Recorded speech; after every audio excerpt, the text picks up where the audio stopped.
Guys, it is so beautiful here. As you can see, they have so many attractions here and a lot of pigeons. A lot of pigeons, I will tell you that. They also have horses, so they just a lot of pigeons. So just in general, they have a lot of animals here, even horses.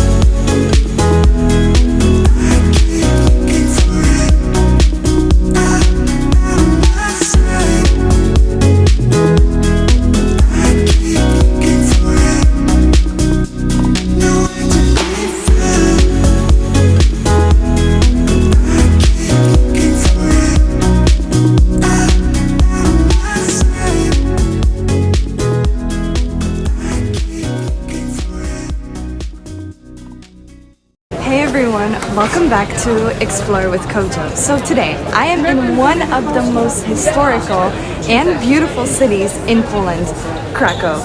I only have a few hours here, but I'm going to make the most of it by showing you some of the coolest spots this city has to offer. So grab a coffee, sit back, and let's dive into the magic of Krakow.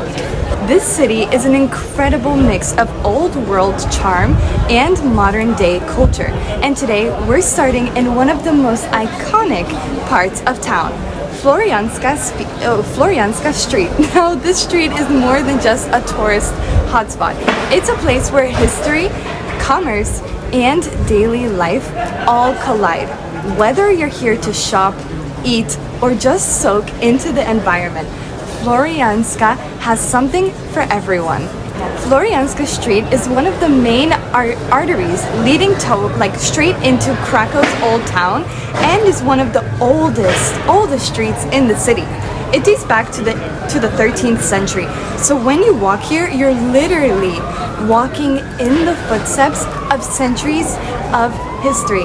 This street was originally part of the royal route, which connected the city's entrance at St. Florian's Gate all the way to Wawel Castle, where Polish kings were crowned and ruled for centuries. As you walk down the street, you'll notice the architecture is a blend of old and new. Some buildings have stood here for hundreds and hundreds of years, but you'll also find modern shops, cafes, and restaurants tucked inside these historic walls. It's amazing how Krakow has managed to balance its deep history with modern life. At the far end of the street, you can see St. Florian's Gate. That's where we'll head next. This gate is one of the last remaining parts of the medieval city walls that used to surround Krakow. It was the main entrance to the city, which is why this street was so important. Back in the day, anyone coming into the city would have to pass through here, including merchants, travelers, and even kings. Florianska isn't just for tourists, it's also a favorite among locals, especially for its vibrant atmosphere. It's the perfect place to stop by a cafe, grab some traditional Polish food, or even try out a zapiekanka. It's a local street food you've got to taste if you're here. And you'll often see street performers here, which adds to the lively atmosphere. Whether it's musicians, artists, or performers, this street has a pulse of its own. And every time you visit, it feels a little different. Alright, so now that we've seen Florianska Street and gotten a feel for its energy, we're heading towards St. Florian's Gate to dive a bit deeper into Krakow's medieval history. Let's go.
now we're at St. Florian's Gate, one of the most important and historic entrances into Krakow. This gate, built in the 14th century, was part of the city's medieval defense system back when Krakow was completely surrounded by walls. It was actually the main entrance into the city for kings, merchants, and travelers. What's really interesting is that this gate was named after Saint Florian, Poland's patron saint. It's one of the few remaining parts of Krakow's old fortifications and was a key point on the royal route, the very path Polish kings took on their way to Wawel Castle. Alright, let's walk through the gate and continue down the royal route, following in the footsteps of kings. Let's go.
This street is very important for the local people of Krakow, or just in general for tourists.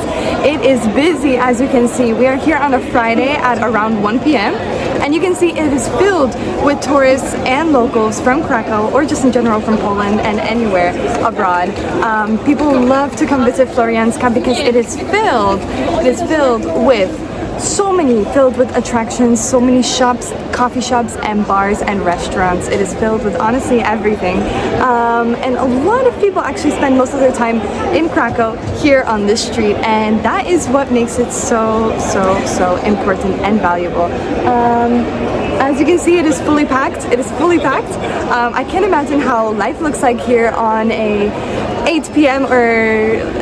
on like a Saturday or Friday, which is probably packed to the core, ladies and gentlemen. So let's explore the rest of Krakow. Florianska Street is very, very close to the Old Town. The Old Town is right here, and mainly Krakow builds up of the Old Town and of pretty much the Old Town. Krakow is pretty much the Old Town. Everything is, it's like a bigger version of Old Town from Warsaw, but it is mainly just that city. It is filled with beautiful architecture, full of honestly so much to do. You could do so much in Krakow, which honestly makes it one of the best cities in Poland. So let's keep on exploring and let's see what we can find up in this beautiful city. Let's go.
Alright guys, so now we are in the, I guess the center square or the old square in the old town in Krakow. Guys, it is so beautiful here. As you can see, they have so many attractions here and a lot of pigeons. A lot of pigeons, I will tell you that. They also have horses, so they just a lot of pigeons.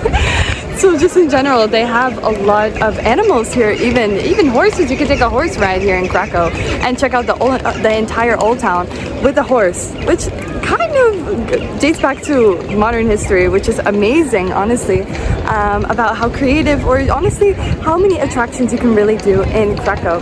As you can see here, we went into this little area here, and they have a lot of different vendors, a lot of street vendors that sell local Polish, I guess. They sell Polish amber or Polish jewelry or traditional clothing or just in general, like, I guess souvenirs that you can also purchase, which is great because you can bargain, that's definitely one, and two, find out Polish culture and its, I guess, items that you can purchase here in Krakow, and you don't have to search everywhere, but you know that here it is authentic, which is honestly very true and I guess very inspiring for the city if you're visiting. And as you can see, the center square is a lot larger than the old town in Warsaw, which definitely you can see the difference as to why this is the main part of the city of Krakow, is basically the old town. Its center square basically involves everything you need, from shops to cafes to restaurants to bars. Everything you need, street vendors, I guess, attractions, etc., which honestly makes Krakow true to its potential and honestly brings out a lot of its charm as well. So as you can see here, look at this collection of pigeons right here. Krakow loves pigeons apparently. So here we have just a lot of pigeons.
Alright guys, so this makes it for one of the coolest or must-see spots that are honestly key to Krakow's culture is Florianska Street. We have the Krakow Old Town Square, and we also have the Wawel Castle, which we are located here now. It is honestly so beautiful to walk along this entire castle here and explore it, but you do need a couple of hours because it is quite large. Anyways, so I hope you guys enjoyed Krakow. Let me know in the comments down below. Which city do you prefer? Krakow or Warsaw? Which one do you guys like more? Or which ones have you guys visited? Or have you visited none of them? And this will be on your itinerary to visit Poland. Also, give us a like and also comment down below some interesting video ideas that you want next and what you want to see in Poland or in any other country. So yeah, also subscribe. Don't forget to subscribe. Yeah, and this is Julia signing off from Krakow and from Poland. See you guys.